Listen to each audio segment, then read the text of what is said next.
Good morning, students. Hope all of you are fine. In today's lecture, beta, we will do topic about the story of Korea. That is from chapter 11 of your book, and name of this chapter is Paths to Modernization. Right? Till now, we have discussed about the modernization in China and modernization in Japan. And that today's topic is about Korea. So let us start this topic, the story of Korea modernization. During the late 19th century, Korea's Joseon dynasty faced internal political and social strife and increasing foreign pressure from China, Japan, and the West. It means now in Korea there was political instability. Amidst this, Korea implemented modernization reforms in its governmental structure, diplomatic relations, infrastructure, and society. So, during that time, Korea was implementing the modernization reform in the overseas countries' relations like diplomatic relations, infrastructure, as well as in the society also. After decades of political interference, the Imperial Japan annexed Korea as its colony in 1910, bringing the over 500-year-long Joseon dynasty to its end. So now Korea in 1910, Korea became the Japanese colony, and that was the end of 500-year-long Joseon dynasty. However, the Korean people were angry about Japan's suppression on their culture and forced assimilation. Desiring independence, Koreans around the country demonstrated against the colonial rule, set up a provisional government, and sent delegation to appeal to foreign leaders at international meetings such as the Cairo, Yalta, and Potsdam conferences. People were just protesting hard to get their independence. The Japanese colonial rule ended after 35 years in August 1945 with Japan's defeat in the World War II. However, it was the continued efforts of independence activists both inside and outside Korea that ensured Korea's independence after Japan's defeat. Following liberation, the Korean peninsula was temporarily divided along the 38th parallel, with the Soviets managing the north and the UN managing the south, even as the nation worked to disband the Japanese forces in the region. At present, it is known as the North Korea and South Korea. However, this division became permanent as separate governments were established in both the North and the South in 1948. Now, the further topic is a post war nation. In June 1950, the Korean War broke out, with South Korea receiving support from the US led United Nations forces and North Korea receiving support from Communist China. It developed into a vintage proxy war of the Cold War era. In July 1953, after 3 years, the war ended in an armistice agreement. Korea remained divided. The Korean War had caused not only massive losses of life and property, but also a delay in free market economic development and democratization. So, after this war, Korea was permanently divided in two countries, and there was a massive loss of life as well as of property. Because there was the delay in free market economic development, so the price suddenly rose due to inflation caused by increased national expenses and currency issued during the war. As you know, wars are destructive as well as very much expensive also. And during this war, currency was issued which create inflation. Furthermore, industrial facilities constructed during the colonial period had been destroyed entirely. Means there was very much harm to the infrastructure also. As a result, South Korea was forced to rely on the economic assistance being provided by the US. As in previous paragraph also we read that the South Korea, it was assisted by USA and North Korea was assisted by China.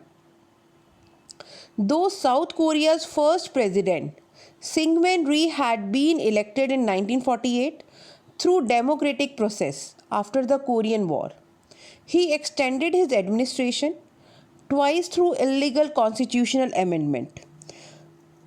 It means democracy was not followed.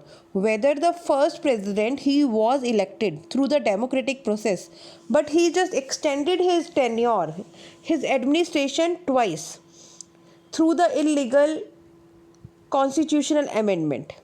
And in April 1960, citizens protested against a rigged election in what is known as the April Revolution, and Rhee was forced to resign. Better, like we have read here about the rigged election. Rigged means when we are forcing people to vote for someone. That is known as the rigged election, and which causes the April Revolution. And during that time, the President Rhee, he was forced to resign. With the revolution as an impetus, the spirit of the people, which had been suppressed during the Rhee administration, erupted in the form of demonstration and demands. However, the Democratic Party administration, which took power after Rhee resignation, could not properly respond to citizen demands. Means after Rhee's resignation, Democratic Party came into rule, but it could not respond to the citizen demands due to internal division and conflict. Rather, reformist political powers emerged and the students' movement grew into a unification movement. Now, students and political powers, they also became the part of the movement, and this was not looked upon favorably by the military authorities. In May 1961, the Democratic Party government was overthrown in a military coup staged by General Park Chung-hee and other military authorities. It means now there was the rule of military commanders. Now the next topic is rapid industrialization under strong leadership. In October 1963, an election was held and military coup leader Park Chung-hee was elected the president. The Park administration adopted a state-led, export-oriented policy to achieve economic growth. Now, beta, the measures was taken for the economic development of Korea. The 5-year economic plans of the government favored large corporate firms, placed emphasis on expanding employment, and increased Korea's competitiveness. It means the very first word, the 5-year plans, economic plans, it means there was the centralized planning now. And it emphasis on the expanding employment and increasing competitiveness so that the Korea could compete with the other countries. Korea's unprecedented rate of economic growth began in the early 1960s when the state policy shifted from import substitution industrialization towards a focus on export. During that time in early 1960, beta, Korea's rate of economic growth, it was just stunned because earlier the policy was import substitution and now it was shifted to the export.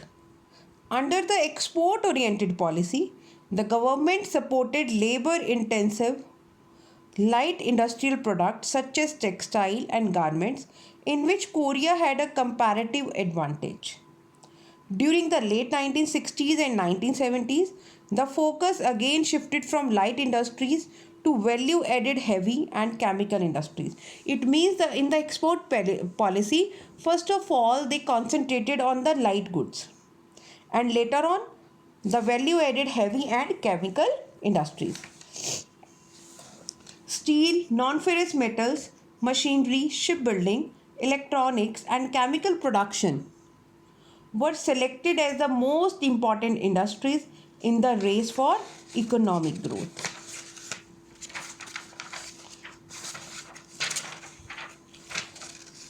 And afterward in 1970, the New Village movement was introduced to encourage and mobilize the rural population and modernize the agriculture sector.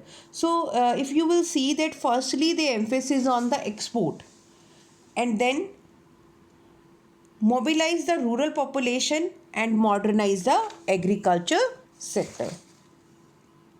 This campaign aimed at reforming the spirit of the people from being passive and disheartened to becoming active and hopeful.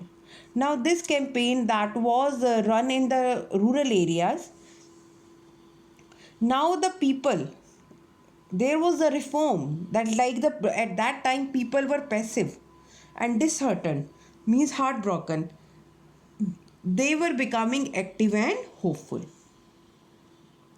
Rural people were empowered to help themselves in developing their villages and improve the living condition of their respective communities. It means, as you know, beta, if we want to develop our country, so we are to start from the villages, right? And the same thing happened in Korea. The movement was later expanded to assess the neighborhoods near industrial plants and in urban areas. Today, Korea is sharing the knowledge and experiences from this movement with developing countries who wish to adopt the principle of the Saemul movement in their development efforts. It means like they concentrated on the village part, the agriculture part. Korea achieved startling economic growth thanks to a combination of strong leaders, well trained bureaucrats, aggressive industrialists, and a capable labor force. It means all these factors, these contributed in the economic growth of Korea.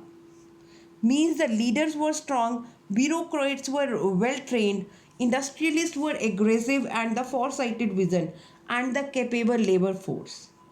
Then ambitious entrepreneurs responded well to government incentive to increase export and develop new industries. So this way Korea was on its way to the modernization and the economic development. With a further topic we will discuss in next lecture. Thank you and have a nice day.